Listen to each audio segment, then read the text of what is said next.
আজকে আমরা সময়ের স্রোতকে থামিয়ে দেওয়া আর বিশ্বাসকে অমর করে রাখার এক অবিশ্বাস্য গল্প শুনব।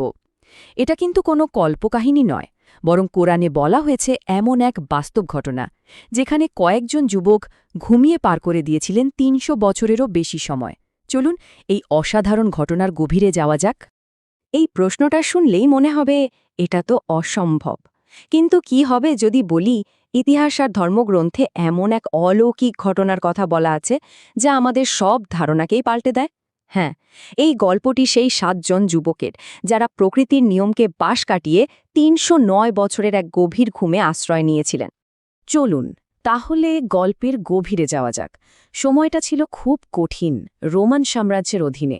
তখন এক ঈশ্বরের ওপর বিশ্বাস রাখাটা ছিল একটা বিরাট পরীক্ষা, যেখানে একটু ১৯-২০ হলেই জীবন নিয়ে টানাটানি শুরু হয়ে যেত। এখানেই আসলে গল্পের মূল সংঘাতটা। একদিকে ছিল ক্ষমতার লোভে অন্ধ বাদশা দাকিয়ানুস, যে নিজেকেই খোদা বলে দাবি করত, আর অন্যদিকে এই ৭ জন যুবক, যাদের বিশ্বাস ছিল পাহাড়ের মতো অটল।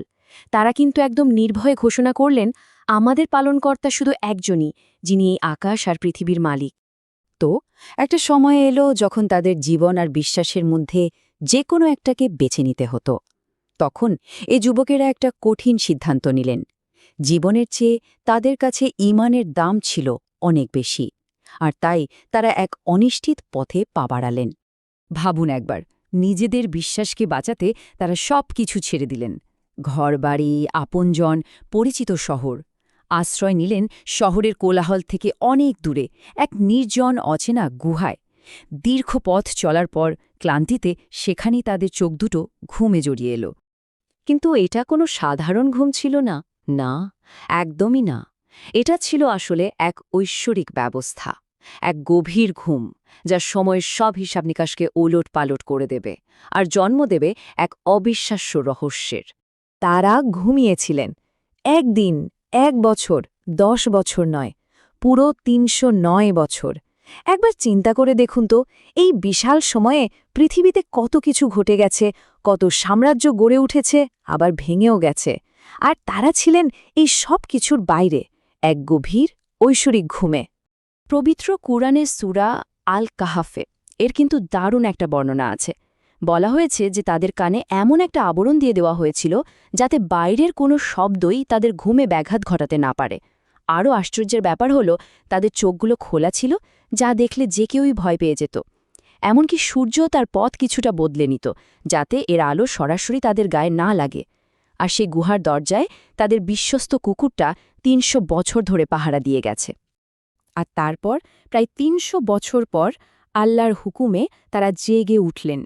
কিন্তু তাদের চোখে মুখে কোনো ক্লান্তি ছিল না, ছিল রাজ্যের বিস্ময়ে। কারণ তাদের কোনো ধারণাই ছিল না যে একটা রাতের ঘুম আসলে ছিল শত শত বছরের এক লম্বা সফর। জেগে উঠে তারা নিজেদের মধ্যেই কথা বলতে লাগলেন, আচ্ছা, আমরা কতক্ষণ ধরে ঘুমিয়েছি? তাদের উত্তর ছিল, হয়তো একদিন কিংবা তার চেয়েও কম। ভাবা যায়, ৩০৯টা বছর তাদের কাছে মনে হলো মাত্র কয়েকটা ঘণ্টা। সময়ের এই খেলাটাই তো ঘটনাটাকে আরও অবিশ্বাস্য করে তোলে, তাই না? এত লম্বা একটা ঘুমের পর স্বাভাবিকভাবেই তাদের খুব খিদে পেয়েছিল। তারা তখনও কিন্তু জানেন না যে পৃথিবীটা কতটা পাল্টে গেছে। তাই তারা তাদের একজনকে শহরে পাঠালেন, সাথে দিলেন তাদের আমলের একটা রূপার মুদ্রা, কিছু খাবার কিনে আনার জন্য। আর হলেও তাই, ওই মুদ্রাটাই হয়ে উঠল পুরো রহস্যের চাবিকাঠি। যুবকটি যখন দোকানে গিয়ে ওটা দিলেন, তখন তো সবাই অবাক। আরে, এটা তো বহু পুরনো মুদ্রা, এখন তো এটা চলেই না। সাথে সাথেই চারদিকে একটা শোরগোল পড়ে গেল যে এক অজানা যুবক এক বিস্তৃত যুগের মুদ্রা নিয়ে হাজির হয়েছে। আসলে এই পুরো ঘটনাটা শুধু একটা অবাক করা গল্পই ছিল না, এর পিছনে ছিল একটা অনেক বড় শিক্ষা, একটা গভীর বার্তা, যা সেই সময়ের মানুষের জন্য খুব দরকারি একটা উত্তর ছিল। খুব তাড়াতাড়ি ওই যুবকটা বুঝতে পারলেন যে শুধু সময় নয়, পুরো পৃথিবীটাই বদলে গেছে। যে অত্যাচারী রাজার ভয়ে তারা পালিয়েছিলেন, সে তো কবেই মরে ভূত হয়ে গেছে। আর তাদের সেই শহর এখন এক আল্লাহতে বিশ্বাসী লোকে ভরা। যে বিশ্বাসটাকে বাঁচাতে তারা পালিয়েছিলেন, সেই বিশ্বাসই আজ সবার মাঝে ছড়িয়ে পড়েছে। আর এখানেই আসল শিক্ষাটা।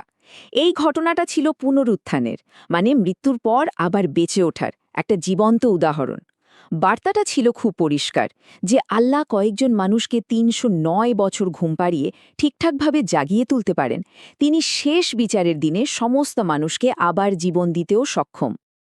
এই অবিশ্বাস্য গল্প কিন্তু শুধু বইয়ের পাতাতেই আটকে নেই, এর বাস্তব চিহ্ন আজও পৃথিবীতে আছে। মনে করা হয় সেই ঐতিহাসিক গুহাটা আজকের জর্ডানে রয়েছে, যা cave of the seven sleepers নামেই পরিচিত। আজও হাজার হাজার মানুষ ইতিহাসের এই জীবন্ত সাক্ষী দেখতে সেখানে যান। আচ্ছা, এই পুরো আলোচনার শেষে একটা প্রশ্ন থেকে যায়, তাই না? কিভাবে সামান্য একটা পুরনো মুদ্রা সময়ের পর্দা সরিয়ে বিশ্বাসের মতো এত বড় একটা বিষয়কে প্রমাণ করে দিতে পারে? এই ঘটনাটাই হয়তো আমাদের শেখায় যে কখনো কখনো খুব সাধারণ জিনিসই মহাকালের সবচেয়ে বড় রহস্যের দরজা খুলে দেয়। বন্ধুরা, তোমরা কি সূরা কাহাফের তেলাওয়াত করে মানসিকভাবে এই কাহিনীর সাথে সম্পৃক্ত হতে চাও আর চাক্ষুষ সাক্ষী হতে? কেভ অফ সেভেন স্লিপার গুহাটি পরিদর্শন করতে চাও? তাহলে কিন্তু ঈমান অনেক দৃঢ় হয়ে যাবে।